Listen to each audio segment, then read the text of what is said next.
خداوند یسوع مسیح کے نام میں آپ کی خدمت میں سلام پیش کرتا ہوں۔ آج ایک مختصر کلام آپ کی خدمت میں پیش کرنے کے لیے حاضر ہوں۔ ہمارا آج کا عنوان ہوگا کہ عورت کا مقام کیا ہے، عورت کا حقیقی مقام کیا ہے۔ لیکن اس سے پہلے کہ ہم اس ٹاپک پہ بات کریں، میں چاہتا ہوں کہ پیدائش کی کتاب میں سے ایک حوالہ سنیے۔ پیدائش کی کتاب اس کا 2 باب اور آیت نمبر 22 میں لکھا ہے، اور خدا اس پسلی سے جو اس نے آدم میں سے نکالی تھی ایک عورت بنا کر اسے آدم کے پاس لایا، اور آدم نے کہا کہ یہ تو اب میری ہڈیوں میں سے ہڈی اور گوشت میں سے گوشت ہے، اس لیے وہ ناری کہلائے گی، کیونکہ وہ نر سے نکالی گئی۔ پاک کلام کے پڑھے اور سنے جانے پہ خداوند کی برکت ہو۔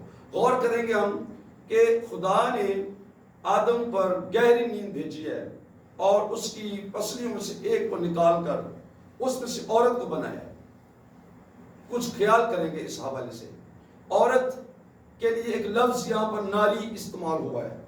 عورت کا جو لفظی مطلب ہے انگلش میں ویمن ہے، WOMEN ویمن۔ تو اس عورت کا جو لفظی مطلب ہے انگلش سے جو میں نے سیکھا اور سمجھا ہے وہ یہ کہ womb، from the womb of the man، آدم سے یا انسان کے صلب سے نکالی ہوئی، یہ عورت کا لفظی معنی ہے۔ پھر ناری لفظ ہے جو ناری کے معنی ہے کہ نر سے نکالی ہوئی، بات ایک ہی ہے۔ ویمن اور ناری دونوں ایک ہی بات ہے۔ عبرانی زبان میں اس کے لیے لفظ ہے ایش یا عیشا، یہ لفظ ہے اس کے لیے، وومن کے لیے، اور اس کا مطلب بھی یہی ہے کہ عورت یا وومن لفظ جو اس کے لیے استعمال ہوتا ہے۔ اب ہم خیال کریں گے کہ عورت اور مرد دونوں ایک ہی گوشت سے لیے گئے ہیں اور یہ دونوں انسانی نسل کی نمائندگی کرتے ہیں۔ وداؤٹ وومن انسانی نسل آگے بڑھ نہیں سکتی ہے، اس لیے خدا نے آدم کو عورت بھی عطا فرمائی تاکہ یہ دونوں مل کر انسانی نسل کو بڑھا سکے۔ اور خدا کا وہ پلان، خدا کا وہ حکم، خدا کی وہ ڈیزائر، خدا کا وہ کام یا مشن جس کے لیے خدا نے کہا تھا کہ زمین کو معمور و معقوم کرو اور بھر دو اور انسان بہت بڑھ جائیں، وہ عورت کے بغیر کمپلیٹ نہیں ہو سکتا تھا۔ تو خدا نے آدم کو عورت عطا فرمائی، بیوی عطا فرمائی، اور ان دونوں کے ملاپ سے یا ان دونوں کی کوشش سے انسانی نسل آگے بڑھتی ہے، اور پھر یہ نمائندگی کر رہے ہیں دونوں اس کی۔ ایک ٹائٹل دیا گیا یہاں پر آدم کے لیے کہ اس کی مانند مددگار۔ لکھا ہے پیدائش 2 باب کی 18 آیت میں، خدا نے کہا کہ آدم کا اکیلا رہنا اچھا نہیں، میں اس کے لیے ایک مددگار، ایسوسیٹ، عبرانی زبان میں لفظ ہے ایزر، ایک ایسوسیٹ ہیلپر اس کو عطا فرماؤں گا۔ یہ لفظ جو مددگار ہے یہ پرانے عہد نامے میں تقریباً 21 دفعہ استعمال ہوا ہے، اور سب سے زیادہ زبور کی کتاب میں اس لفظ کو استعمال کیا گیا ہے۔ عورت کے لیے جو لفظ مددگار کے لیے یہاں پر لکھا ہے، میں آپ کی خدمت میں ایک دو چیزیں اسپیشلی بیان کرنا چاہتا ہوں جن سے میں نے برکت پائی ہے۔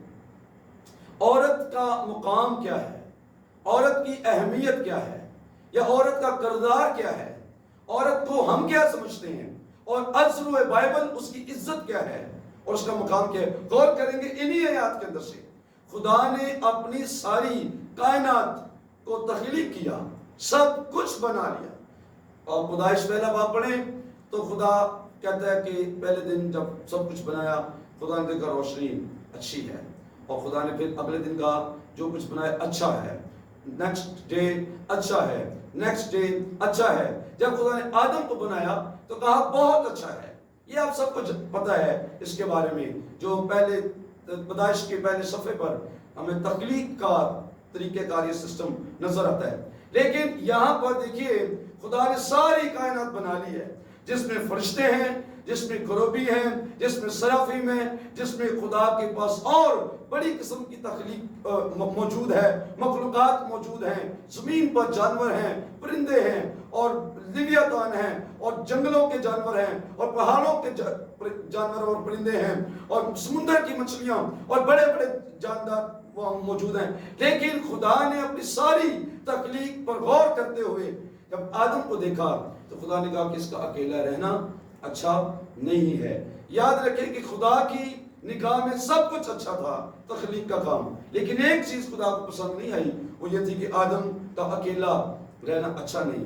تو خدا نے اپنی تخلیق میں ایک چیز کی کمی محسوس کی ہے۔ اب ویمن کی امپورٹنس دیکھیے کیا ہے کہ تخلیق میں ایک چیز کی کمی نظر آ رہی ہے اور وہ عورت ہے، اور خدا نے کہا کہ میں آدم کے لیے اس کی مانند ایک مددگار پیدا کروں گا۔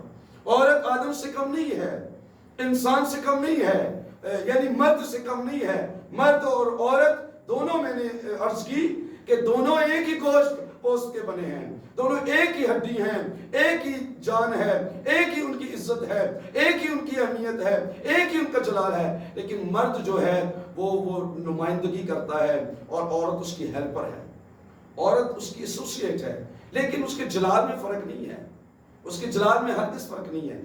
عورت کی تخلیق بتاتی ہے کہ خدا نے سب کچھ بنانے کے بعد جس چیز کی کمی محسوس کی تھی وہ عورت تھی۔ اور میں آپ کو وثوق سے کہہ سکتا ہوں، میرا جتنا تجربہ ہے، I am not a scholar, میں کوئی بہت زیادہ بائبل کا استاد نہیں ہوں بڑا یا اسکالر نہیں ہوں، لیکن جو کچھ خدا مجھے فضل دیتا ہے وہ چیزیں میں آپ کے ساتھ بانٹتا ہوں اور شیئر کرتا ہوں۔ ہم اس سے بہت سننے والے جو ہیں بہت مجھ سے بھی زیادہ بڑے استاد ہیں، بائبل کے زیادہ بابرکت لوگ ہیں، لیکن میں جو سیکھتا ہوں اس میں سے وہ یہ ہے کہ خدا نے تخلیق میں عورت کی کمی محسوس کی اور پھر عورت کو پیدا کیا۔ جس گھر میں عورت نہیں ہے وہ گھر نامکمل ہے، جس انسٹیٹیوٹ میں عورت نہیں ہے نامکمل ہوتا ہے۔ میں نے خود اپنے چرچ میں محسوس کیا ہے کہ بہنوں کی جو خدمات ہیں ان کا سراہنا بھی، ان کو سراہنا ضروری ہے، ان کو اپریشیٹ کرنا ضروری ہے، کیونکہ ان کی خدمات بہت اہم ہیں اور ہم نے ان کو کچھ سمجھا ہی نہیں، ہم نے ان کو پیچھے کیا ہے، ہم نے ان کی کچھ قدر نہیں کی۔ پینتیکسل فرقے میں تو یہاں تک بھی ہے کہ مقدسہ ماں مریم کا جو کردار ہے اس پر بھی غور نہیں کیا جاتا، اس کو رد کیا جاتا ہے، لیکن یہ ہمارے لیے بہت افسوس کی بات ہے۔ میں اس کے بعد ایک میسج آپ کی خدمت میں پیش کرنا چاہتا ہوں جس کا میرے دل میں بڑی آگ ہے اور تیاری ہے۔ مقدسہ مریم کی حقیقی جو عزت ہے وہ آپ کی خدمت میں بیان کرنا چاہتا ہوں۔ اسی سے متعلق ہے کہ عورتوں کا کردار کیا تھا۔ خدا کی تخلیق ادھوری ہے۔ میرے گھر میں اگر میری ماں نہیں، میرے گھر میں اگر میری وائف نہیں یا بہنیں نہیں تو گھر ادھورا ہے۔ اب فرق محسوس کریں گے، جس گھر میں عورت ہوگی اس کا ماحول فرق ہوگا، اس کی زبائش آرائش فرق ہوگی، اور جہاں پر عورت نہیں ہوگی وہاں پر آپ کو بہت سارے مسائل دیکھنے میں آئیں گے۔ اب خدا نے عورت کو پیدا کیا ہے۔ میں بہنوں کو مبارکباد دیتا ہوں اور کہنا چاہتا ہوں کہ آپ کی تخلیق جو ہے اس پر تھوڑا غور کریں اور اس سے خوشی بھی حاصل کریں۔ اچھا، ہم پھر خیال کرتے ہیں کہ جب شیطان عورت کے پاس جاتا ہے، عورت سے بات کرتا ہے، تو کیا خیال ہے آپ کا کہ عورت چونکہ گمراہ ہو گئی یا پھسل گئی یا اس نے ابلیس کی بات مان لی، آپ کیا سمجھتے ہیں؟ کیا عورت ویک کریشن ہے؟ کیا یہ مخلوق جو ہے یہ کوئی کمزور مخلوق ہے یا خدا نے اسے کمزور پیدا کیا تھا جو کہ اس نے پھل کھا لیا یا ابلیس کی بات مان لی؟ ہرگز نہیں۔ میں اپنے دل میں محسوس کرتا ہوں شیطان اس لیے عورت کے پاس نہیں گیا تھا کہ وہ ویک ہے اور کمزور ہے اور وہ اس کو فتح کر لے گا اور اس پر غالب آئے گا، بلکہ وہ اس لیے عورت کے پاس گیا تھا کیونکہ یہ اہم ہے۔ اس کی امپورٹنس اس کو پتا تھی کہ عورت اہم ہے، یہ آدم کی بیوی ہے، یہ آدم کا خاندان ہے، یہ باغ کو سجانے والے ہیں، یہ دونوں یہاں حکومت کرتے ہیں۔ اور ہوا کی جس کا لفظی مطلب ہے زندوں کی ماں، ہائی لفظ سے نکلتا ہے جس کا معنی ہے کہ زندہ رہنے والی شخصیت۔ ہوا وہ باغ دل کو بھی سجاتی ہوگی، وہاں بھی وہ بہت زیادہ کرینہ اور سلیقے سے کام کرتی ہوگی اور وہ ڈائریکشنز بھی دیتی ہوگی۔ یہ ضروری بات ہے کہ گھر میں بھی ایسے ہوتا ہے، وہاں بھی ایسے ہوتا ہوگا۔ عورت کا کردار وہاں پر جو میں باغ عدن میں نظر آتا ہے بہت خوبصورت کردار تھا۔ آدم اور حوا دونوں مل کر وہاں رہتے تھے اور اس گھر کو سنبھال رہے تھے۔ شیطان اس لیے عورت کے پاس نہیں گیا کہ وہ ویک تھی، کیونکہ خدا کبھی ویک کریشن نہیں پیدا کرتا یا ویک مخلوق کو پیدا نہیں، خدا نے حوا کو بھی کمپلیٹ پیدا کیا ہے۔ اچھا اگر حوا یا عورت کو یا جو اس کی بیوی تھی اس کو کہا جب وہ کمزور ہے اور اس نے پھل کھایا، تو مجھے بتائیے کیا آدم نے نہیں کھایا؟ آدم نے بھی سیم سن کیا ہے۔ اگر مرد سمجھیں کہ عورت کمزور مخلوق ہے تو اپنی زندگی پر غور کریں کہ آپ گناہ سے بری ہیں، کہ آپ گناہ پر غالب آتے ہیں، کہ آپ شیطان کی بات نہیں مانتے ہیں۔ اگر ہم عورتوں پر یہ دوش دیتے ہیں یہ بالکل غلط ہوگا۔ عورت کمزور مخلوق نہیں تھی بلکہ یہ اہم ہے، اس لیے ابلیس اس کے پاس آیا تھا کیونکہ اس کو پتا تھا کہ یہ ایک اہم مخلوق ہے۔ خداوند یسوع مسیح کی پیدائش کے بارے میں جب متی رسول نے لکھا ہے تو 5 عورتوں کا ذکر ہے اس میں، نسب نامے میں، جنیالوجی جو کرائسٹ کی ہے according to the gospel of Matthew. Number 1 تمر، پھر نمبر 2 راہب فاحشہ جو عورت تھی، راہب فاحشہ، نمبر 3 روت جو موابی تھی، اور نمبر 4 اوریا کی بیوی بتسبا جسے داؤد نے قتل کروا دیا تھا، اوریا کو جو اس کا جرنیل تھا، فوجی تھا، اس کی بیوی بتسبا سلیمان کی ماما، اور 5ویں نمبر پہ مقدسہ ماں مریم باکرہ بطولہ پاک عورت۔ اس نسب نامے کے اندر 5 عورتوں کا ذکر ہے، حالانکہ یہودی دستور میں وہ عورتوں کا کبھی ذکر نہیں کرتے۔ آپ نے دیکھا کہ اس نے 5000 کو کھانا کھلایا، اس نے 4000 مردوں کو کھانا کھلایا، لیکن وہاں پر عورتوں کا ذکر نہیں ہے کہ کتنی عورتیں تھیں، کیونکہ یہودی اس کا ذکر نہیں کرتے تھے۔ خداوند یسوع مسیح کے نسب نامے میں عورتوں کا ذکر ہے، اس کی وجہ کیا ہے کہ خداوند نے انہیں شامل کیا ساتھ، خداوند نے خدمت میں انہیں رکھا ہے، اس لیے ہمیں عورتوں کو اگنور نہیں کرنا چاہیے، ان کو فضول نہیں سمجھنا چاہیے یا کمزور نہیں سمجھنا چاہیے۔ کئی دفعہ ہم سمجھتے ہیں کہ خدمت میں عورتوں کو نہیں آنا چاہیے، سٹیج پر عورتوں کو نہیں ہونا چاہیے۔ کرنتھیوں کی کلیسیا کے اس حوالے کو لیتے ہیں لوگ اور بہت زیادہ اس کو استعمال کرتے ہیں کہ عورت کا مجمع میں بولنا شرم کی بات ہے، اور کہتے ہیں کہ وہ نہ بولے۔ ہرگز اس کا مطلب یہ نہیں ہے۔ میں آپ کو بتانا چاہتا ہوں خداوند یسوع مسیح کے کلام کے مطابق اس نے خود عورتوں کو اپنے کام کے لیے چنا، بلایا اور استعمال کیا۔ یہ وہ عورتیں ہیں جناب جن کو فرشتے ملے ہیں، عورتوں کو فرشتوں سے ملاقات ہوئی ہے، اور یہ عام ہے۔ آپ کو یاد ہوگا پرانے عہد نامے میں منوحہ کی بیوی پر فرشتے آئے، ظاہر ہوئے، سارہ کے ساتھ فرشتوں کی گفتگو ہوئی، خداوند یسوع مسیح کی گفتگو ہوئی، ہاجرہ کے ساتھ فرشتوں کی بات چیت ہوئی، مقدسہ مریم کے ساتھ جبرائیل نے کلام کیا، اور مریم مگدلینی اور کچھ عورتیں تھیں جن کے ساتھ فرشتوں نے گفتگو کی۔ آسمانی مخلوقات، فرشتے، کروبیم ان عورتوں کے ساتھ ملاقات کرتے ہیں، فرشتے آتے جاتے ہیں، باتیں کرتے ہیں۔ عورتیں کسی طرح سے بھی کم نہیں ہیں، ہمیں ان کی عزت انہیں دینی چاہیے، جو ان کا مقام ہے وہ انہیں دینا چاہیے اور اس کو سمجھنا چاہیے۔ میں نے بائبل میں ڈھونڈا ہے، تلاش کیا ہے کہ عورتیں با وفا مخلوق ہیں۔ یہ عورت جو اپنے ماں باپ کو چھوڑتی ہے اور اپنے شوہر کے ساتھ اپنی ساری زندگی گزارتی ہے اور پھر اس کی نسلوں کو پالتی رہتی ہے، یہ عورت ہے۔ راخل اور لیا کا واقعہ مجھے یاد آتا ہے کہ وہ اپنے پاپا کو چھوڑ کر اپنے شوہر کے ساتھ آ گئی۔ یہ با وفا عورتیں ہیں جنہوں نے اپنے شوہر کی بات مانی ہے اور یہاں تک آئی ہیں اور اپنے پاپا کو نہیں دیکھا۔ اس کی جائیداد کے پتہ آپ کو بت چرا لائی تھی، وجہ یہی تھی وہ سمجھ رہی تھی کہ میرے شوہر کو میرے باپ نے صحیح مزدوری نہیں دی، تو جب وہ یہ میرے پاس ہیں اور میراث کے کاغذ بت میرے پاس ہیں، اس میں اپنے شوہر کی مزدوری اکٹھی کر رہی ہے، اس کو دینا چاہتی ہیں، اس کے دل میں یہ خیال ہوگا۔ لیکن یہاں پر ہمیں عورت کے اندر اپنے شوہر کی وفا نظر آتی ہے۔ عورت ایک عقل مند مخلوق ہے، عقل مند مخلوق ہے۔ خدا نے عورتوں کو استعمال کیا ہے تو اس لیے نہیں کیا کہ ان کو عقل کوئی نہیں ہے، بہت عقل مند مخلوق ہے، اور جہاں پر عورت کام کر لیتی ہیں کئی بار آپ بھی فیل ہو جاتے ہیں۔ پھر میں نے کہا عورتوں کی فرشتوں سے ملاقات ہوئی ہے، عورتوں پر ہولی اسپرٹ نازل ہوا ہے، سب سے بڑی بات ہولی اسپرٹ نازل ہوا ہے۔ یہاں تک بائبل میں لکھا ہے کہ تمہاری لونڈیوں پر بھی، غلاموں پر بھی اور لونڈیوں پر بھی ہولی اسپرٹ آئے گا۔ اور اعمال کی کتاب 2 باب میں پڑھے تو وہاں پر پہلے باب میں پڑھے تو مقدسہ مریم اور اس کے ساتھ اور بھی کچھ عورتیں تھیں جن پر ہولی اسپرٹ اترا تھا۔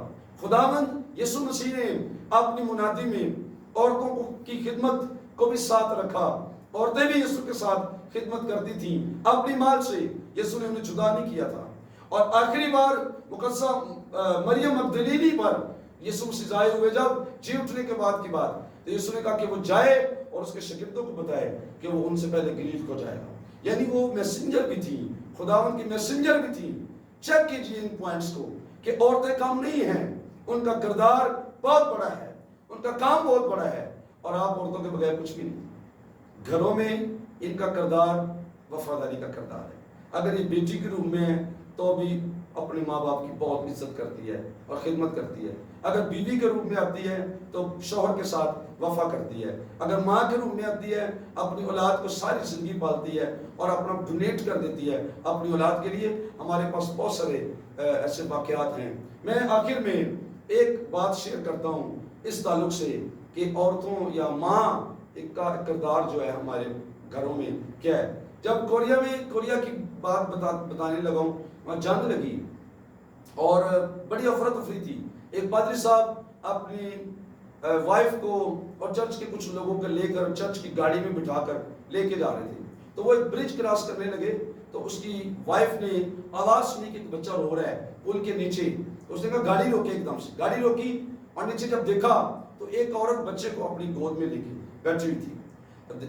سننے میں آیا اس طرح کہ اس عورت نے اپنے سارے کپڑے اتارے ہوئے تھے, بالکل وہ ننگی تھی, اور اس نے اپنے کپڑوں میں اپنے بچے کو ریپ کیا ہوا تھا کیونکہ سردی بہت تھی, اور پھر اس کو اپنے بازو میں لے کر بیٹھی ہوئی تھی, اور اسی حالت میں اس کی ڈیتھ ہو گئی تھی سردی کی وجہ سے, مر گئی وہاں پر. بچہ اس کی گود میں رو رہا تھا. تو انہوں نے جا کے پھر بچے کو پکڑا اور اس عورت پر کپڑے ڈالے, مری ہوئی عورت پر, اس کے بچے کو لے کر وہ چلے گئے اور بعد میں اس کو پالا. یہ ماں ہے, یہ وفادار عورت ہے, اس کی قدر کیجیے. اپنے گھر میں اپنی بیوی کی قدر کریں, وہ بہت اہم ہے تمہارے لیے, تمہارے بچوں کے لیے. شوہروں سے میں کہہ رہا ہوں کہ آپ کے گھر میں عورت اہم ہے آپ کے بچوں کے لیے, اور بچوں سے کہہ رہا ہوں اپنی ماں کی عزت کریں کیونکہ وہ اہم ہے آپ کی تربیت کے لیے, آپ کو پالنے کے لیے, آپ کی پرورش کرنے کے لیے. اور میں ماں باپ سے کہتا ہوں اپنی بیٹیوں کی عزت کریں کیونکہ یہ باپ کی اور ماں کی سنبھالنے والی ہیں. کسی نے بہت زبردست بات کی ہے کہ بیٹیاں جو ہیں وہ دکھ سکھ بانٹتی ہیں اور بیٹے جو ہیں وہ جائیداد بانٹتے ہیں. وہ جائیداد کے پیچھے ہوتے ہیں, لیکن بیٹیاں جو ہیں وہ ماں باپ کی بیماریوں میں, مشکلات میں ان کا ساتھ دیتی ہیں. میں بہنوں کی خدمات کو بہت زیادہ اپریشیٹ کرتا ہوں. میں جو بزرگ مائیں ہیں میں ان کے کردار کو بہت زیادہ اپریشیٹ کرتا ہوں, اور میں سچے دل سے خدا کا شکر گزار ہوں کہ خدا نے ہماری خدمات میں بہت ساری بہنیں عطا فرمائی ہیں. میری بیوی کے روم میں ایک عورت دی, بیٹیاں مجھے عطا فرمائی, چرچ میں بہت ساری روحانی بیٹیاں عطا فرمائی. میں ان سب کے لیے خدا کا شکریہ ادا کرتا ہوں اور چاہتا ہوں کہ ان میں سے ہر کوئی اور سارے سننے والوں میں سے ہر کوئی بیٹی یا بہن جو کوئی بھی اس کلام کو سنے, خدا آپ کو برکت دے, ابلیس کے منصوبوں سے بچائے اور اپنا جلال آپ پر ظاہر کرے. God bless you, thank you very much. خدا آپ کو اس کلام سے بہت برکت دے. شکریہ.